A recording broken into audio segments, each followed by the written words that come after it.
স্বাগত জানাচ্ছি প্রিয় শিক্ষার্থী বন্ধুদের।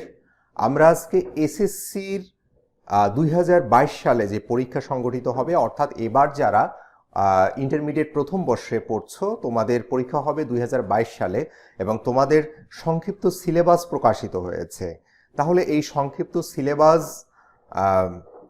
নিয়ে আজকে আমরা আলাপ করব এবং এই সংক্ষিপ্ত সিলেবাস আমরা পিডিএফ ফাইলের মাধ্যমে কিভাবে ডাউনলোড করতে পারি মোবাইল থেকে এবং কম্পিউটার থেকে, সেই বিষয়টা আমরা দেখার চেষ্টা করব এবং একই সঙ্গে কতদিনের পাঠদানের মাধ্যমে এই সিলেবাস সমাপ্ত হবে এবং সেই সংক্রান্ত তথ্য দেওয়ার চেষ্টা করব। এবং আমাদের এই ভিডিও ডেসক্রিপশনে পিডিএফ ফাইল কিভাবে ডাউনলোড করবে সেই লিঙ্ক দেওয়া থাকবে। এবং আরও একটা বিষয় বলে নেওয়া ভালো, সেটা হচ্ছে এবং এই চ্যানেলে প্রতিটা বিষয়ভিত্তিক ভিডিও ফরম্যাটে আলাদা আলাদা করে ভিডিও দেওয়া থাকবে, সিলেবাসের ভিডিও। এবং যদি এই চ্যানেলে প্লে স্টোরে যেয়ে ওখান থেকে সার্চ করা হয় এসএসসি সিলেবাস 2022 অথবা এসএসসি সিলেবাস 2022, তাহলে এই ফোল্ডারের মাধ্যমে মানে অ্যালবামের মধ্যে বা এই প্লে লিস্টের মধ্যে আমরা আমাদের সিলেবাসগুলো সবগুলো বিষয়ভিত্তিক সিলেবাসগুলো আমরা পেয়ে যাব। তাহলে আজকে আমরা শুরু করছি এবং আমরা এখানে দৈনিক শিক্ষা .com-এ দেখতে পাচ্ছি যে এসএসসি ও এইচএসসি পরীক্ষার সংক্ষিপ্ত সিলেবাস প্রকাশিত হয়েছে।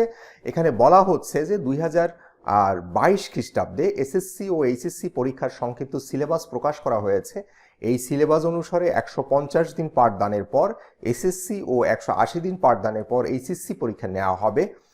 এবং এখানে আরও বলা হচ্ছে যে বৃহস্পতিবার অর্থাৎ 27 মে ঢাকা শিক্ষা বোর্ড থেকেই সিলেবাস দুটি প্রকাশ করা হয় এবং গতকাল বুধবার এক ভার্চুয়াল সংবাদ সম্মেলনে 2022 খ্রিস্টাব্দে এসএসসি ও এইচএসসি পরীক্ষার্থীদের জন্য সংক্ষিপ্ত সিলেবাস প্রকাশের ঘোষণা দেন শিক্ষামন্ত্রী ডক্টর দীপু মনি। এর পরদিন সিলেবাস দুটি প্রকাশ করলো ঢাকা শিক্ষা বোর্ড এবং শিক্ষামন্ত্রী বলেছিলেন 2022 খ্রিস্টাব্দে এসএসসি ও এইচএসসি পরীক্ষার্থীদের জন্য সংক্ষিপ্ত সিলেবাস তৈরি করা হয়েছে এবং এসএসসি পরীক্ষার্থীদের জন্য 150 দিনে শেষ করার মতো করে সিলেবাস, এবং এইচএসসি পরীক্ষার্থীদের যেন 180 দিনের মধ্যেই সিলেবাসটা সমাপ্ত করতে পারে, লেসন কমপ্লিট করতে পারে, সেইভাবেই সিলেবাস প্রণীত হয়েছে। এবং 2022 খ্রিস্টাব্দে এসএসসি এইচএসসি পরীক্ষার সংক্ষিপ্ত সিলেবাস এখানে প্রকাশ করা হয়েছে এবং এখানে লিঙ্ক দেওয়া আছে, কিন্তু আমি ভিডিও ডেসক্রিপশনে এসএসসি এবং এইচএসসির সিলেবাসের সেই পিডিএফ ফাইলটার লিঙ্ক দিয়ে দিব।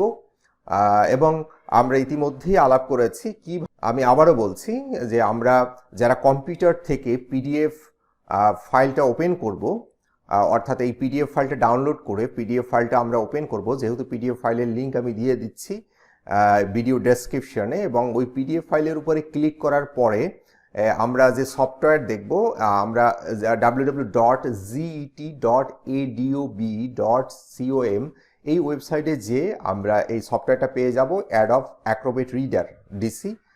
এই সফটওয়্যারটা আমরা ডাউনলোড করে ইনস্টল করে নিব। তাহলে কম্পিউটার থেকে যে সকল শিক্ষার্থী বন্ধুরা তোমরা ফাইলটা ডাউনলোড করবে তোমাদের জন্য সুবিধা হবে। তোমাদের অনেক সময় পিডিএফ ফাইল না থাকলে অর্থাৎ অ্যাক্রোবেট রিডার এই সফটওয়্যারটি না থাকলে পিডিএফ ফাইল ওপেন করা যায় না। তাহলে আমরা এটা ডাউনলোড করে ইনস্টল করে নিব, তাহলে খুব সহজেই আমরা কম্পিউটার থেকে ওপেন করতে পারবো। এবং যে সকল শিক্ষার্থী বন্ধুরা মোবাইল থেকে ডাউনলোড করতে চাচ্ছ এই পিডিএফ ফাইলটি, তোমরা পিডিএফ ফাইলটা ডাউনলোড করার পরে অনেক সময় দেখা যায় যে আসলে রিডার এই সফটওয়্যারটি না থাকলে, মোবাইল থেকেও এই অ্যাপসটি না থাকলে, তাহলে মোবাইল থেকেও আমরা এই পিডিএফ ফাইলটা দেখা সম্ভব হয় না, ডাউনলোড হয় কিন্তু ওপেন হতে সমস্যা হয়। এজন্য আমরা মোবাইল ফোনের প্লে স্টোরে যাব। আমি আশা করছি যে মোবাইল ফোনের অ্যান্ড্রয়েড মোবাইল ফোন ব্যবহার করে প্রায় 90 থেকে 95% শিক্ষার্থী বন্ধুরা অ্যান্ড্রয়েড মোবাইল ব্যবহার করে বা তার পরিবার অ্যান্ড্রয়েড মোবাইল ব্যবহার করে। তা যেহেতু তোমরা অনলাইনেও ক্লাস করছো, অ্যান্ড্রয়েড মোবাইলের গুগল প্লে স্টোরে যাব, প্লে স্টোরে যেয়ে আমরা লিখে দিব অ্যাডব অ্যাক্রোবেট রিডার পিডিএফ, এই ফাইল এটা লিখে দেওয়ার পরে এখানে এই অ্যাপসটা চলে আসবে। এই অ্যাপসটা আমরা ইনস্টল করে নিব। তাহলে যখন আমরা কোনো মোবাইল থেকে কোনো একটা ফাইল ডাউনলোড করব, তখন এই ফাইলটা আমাদের ফাইল ম্যানেজারের মধ্যে চলে যাবে ফোল্ডারে, এবং ফাইল ম্যানেজার থেকে যখন আমরা ফাইলটা ওপেন করব তখন এর পূর্বেই পিডিএফ অ্যাপসটা ইনস্টল করে নিব এবং পিডিএফ সিলেক্ট করে আমরা ওপেন করতে পারবো খুব সহজেই।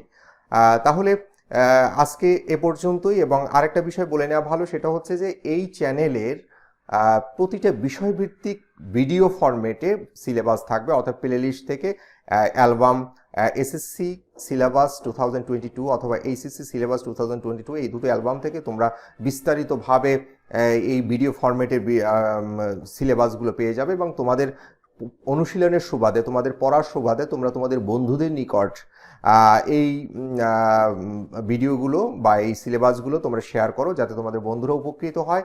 তাহলে তোমরা সবাই চ্যানেলটি সাবস্ক্রাইব করবে, যেন ভবিষ্যতে শিক্ষা সংক্রান্ত, একাডেমিক লেকচার সংক্রান্ত কোনো তথ্য পেলে সঙ্গে সঙ্গে আমরা জানিয়ে দিতে পারি। তাহলে আজকে এ পর্যন্তই। সবাই ভালো থাকো, সুস্থ থাকো। আল্লাহ হাফেজ।